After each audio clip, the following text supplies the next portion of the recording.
खबर पर होगी आपकी पकड़। डाउनलोड कीजिए एबीपी लाइव ऐप।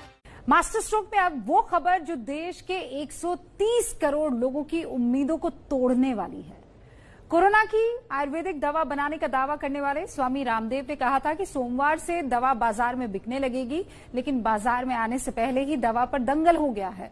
जिस निम्स यूनिवर्सिटी के क्लिनिकल परीक्षण के आधार पर रामदेव ने ये दावा किया था कि दवा सफल है, उसके चेयरमैन ने कह दिया है कि उन्होंने कोरोनिल का कोई ट्रायल किया ही नहीं। सवाल यह है कि कोरोना का इलाज करने वाली दवा के दावों पर कौन सच और कौन झूठ बोल रहा है। सर्वे भवन्तु सुखिनः, सर्वे सन्तु निरामयाः, सर्वे भद्राणि पश्यन्तु, मा कश्चित् दुःखभाग् भवेत्।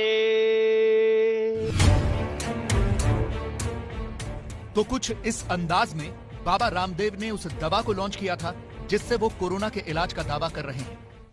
ये कोरोनिल है, ये श्वासारी है, तो एक बार जोरदार अभिनंदन हो जाए इस महान प्रयास के लिए, पुरुषार्थ के लिए। सिर्फ 4 दिन पहले की इन तस्वीरों में बाबा रामदेव की कथित दवा को अपने हाथों में पकड़े ये शख्स कौन है? एलोपैथिक फील्ड के तो भीष्म पितामह है ही हैं, पर आयुर्वेद प्रति आपका जो समर्पण है वो देखते ही बनता है। ऐसे आदरणीय डॉक्टर बलबीर एस तोमर जी को भी मैं बहुत ही हृदय से आपका अभिनंदन करता हूं। डॉक्टर बलबीर सिंह तोमर जयपुर के निम्स यूनिवर्सिटी के चेयरमैन।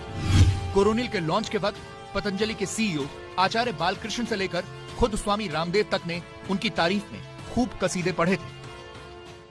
आज हम ये कहते हुए गौरव अनुभव कर रहे हैं कि कोरोना की पहली Ayurvedic clinically control trial based evidence research based medicine Patanjali research centre और नीम्स के संयुक्त प्रयास से तैयार हो गई है। उस दिन डॉक्टर साहब मुस्कुरा कर अपनी तारीफ सुनते रहे। दवा को लेकर स्वामी रामदेव के हर दावे पर सिर हिलाकर सहमति जताते रहे, लेकिन अब जब उस दवा पर सवाल उठने लगे तो डॉक्टर साहब ने ऐसा बयान दिया जैसे कोरोनिल से उनका कोई लेना देना ही ना हो। देखिए, कोरोनिल का मैंने परीक्षण तो नहीं किया, लेकिन मैंने जिन औषधियों का परीक्षण किया है, जो है कि अश्वगंधा, प्योर गिलाय, प्योर तुलसी एक्सट्रैक्ट, अनुतेला ड्रॉप्स एंड स्वाश्री रास, ये आयुर्वेदिक की दवाओं का ट्रायल किया है। और कोरोनिल पतंजलि क्लेम करती है कि उनकी कोरोनिल में यही दवाएं हैं।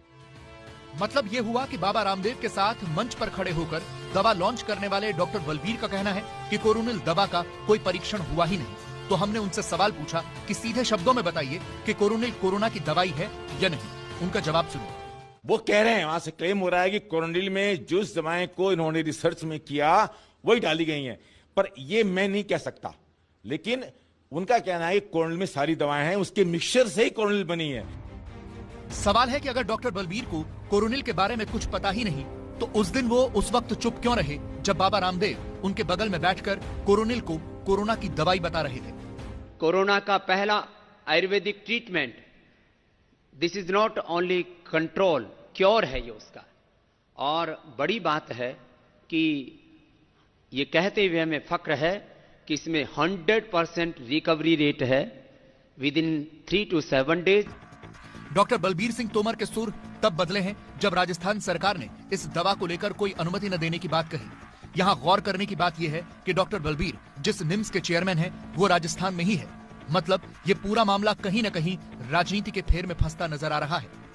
यही वजह है कि कल तक दवा पर सवाल उठाने वाली उत्तराखंड की बीजेपी सरकार ने भी अब अपने सुर बदल दिए हैं। इन्होंने लाइसेंस हमको एक तरह से प्रतिरक्षा क्षमता विकसित करने को लेकर लिया है। इस बाकी क्लिनिकल ट्रायल इन्होंने कहाँ किया, उसमें किसने इनको वो दिया, इस संबंध में तो वही ज्यादा बेहतर इस संबंध में बता सकते हैं। कोई गलत चीज तो दे नहीं रहे, साइड इफेक्ट है नहीं, और अगर उससे मरीज ठीक हो रहा है तो मैं सोचता हूँ इसमें कोई विवाद नहीं होना चाहिए। और मैं सोचता हूँ रामदेव और आचार्य बालकृष्ण जी ने जो राजस्थान निम्स यूनिवर्सिटी के साथ मिलकर जो ये खोज की है, इसके लिए निश्चित रूप से प्रदेश सरकार और आयुष मंत्रालय निश्चित रूप से उनके इस काम के लिए जो उन्होंने काम किया है, बहुत ही उनकी तारीफ, उनके लिए उनको धन्यवाद देना चाहता हूँ। इस बीच केंद्र सरकार का आयुष मंत्रालय दवा को लेकर रामदेव के दावों की जांच कर रहा है और जांच पूरी होने तक दवा के प्रचार पर रोक लगी रहेगी। देखिए, कायदे से अगर देश में कोई ये दावा कर रहा है कि कोरोना को मात देने वाली दवा तैयार हो गई है, तो प्रोत्साहन चारों तरफ से आना चाहिए था। हाँ, उसका परीक्षण और मापदंड अपनी जगह है, लेकिन ये मत भूलिए, ये आयुर्वेद से अगर कोरोना हारता है तो इससे किसी एक का नहीं, भारत का ही नाम होगा। लेकिन जांच परीक्षण से पहले आरोप लगा देना ये बताता है कि बैर दवा से नहीं, दवाई लाने वाले की विचारधारा से है। मास्टर स्ट्रोक बूटी से नहीं, बूटी वाले बाबा से बैर है।